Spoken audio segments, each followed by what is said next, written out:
Nagaan Waaqayyoo isiniif haa baay'atu. Maatii yuutuubii keenyaa kan taatan hundumti keessan akkam jirtu. Har'a ergaa bareedaa isiniif qabadhee dhufaa. Ergaa misiraachooti barattoota yuunivarsiitii keessa kan jiran barattoota Itoophiyaa hundumaati.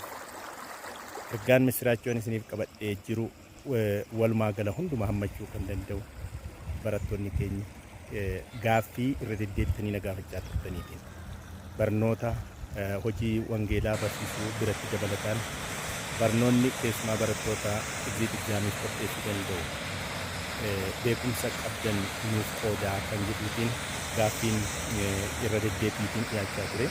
Kanaafuu barattoonni na gaafatan dursa galatoomaa jechaa guyyaadhaa ergaan isinii dabarsuu barbaadu.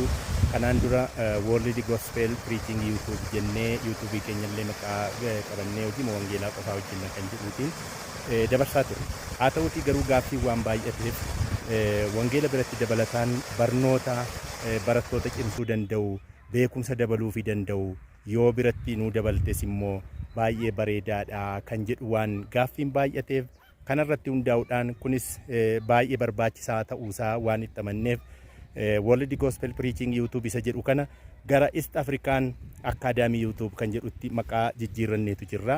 East African Academy YouTube kan jennee fi sababootatu jira jechuudha. Sababiinsaa kan nuti jirru East Africa keessadha. Akaadaamiin immoo barnoota walumaa galaa barnoota hafuuraas ta'uu danda'a, barnoota ogummaas ta'uu danda'a. Lamaansaa wal bukkeetti ammachuu waan danda'uutiif maqaa kana East African Academy YouTube kan jedhutti jijjiirreetu jirra jechuudha.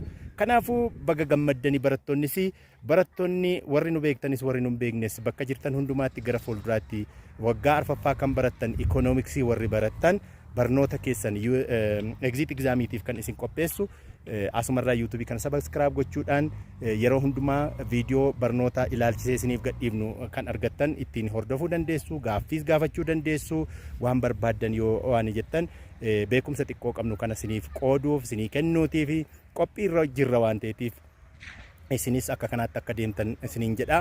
Barnoonni kun kan kennamu bal'inaan afaan Ingiliffaa fi afaan Oromootiin darbee afaan akka barbaachisummaa isaatti afaan Amaariffatti itti dabaluun danda'ama. Garuu afaan Oromootti baay'ateetu darba waan ta'eetiif akka kanaatti hubattanii gara fuulduraatti subscribe gochuudhaan maatii akka taatan, warri maatii taatanis immoo share gochuudhaan hiriyoota keessaniin akka geessan sinan gaafadha.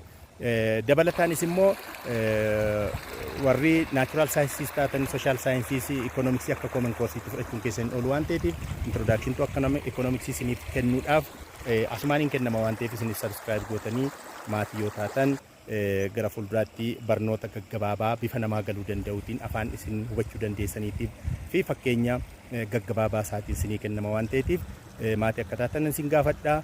Kanaafuu East African Academy YouTube maamila ta'uudhaaf subscribe godhaa. Galatoomaan isiniin jedha.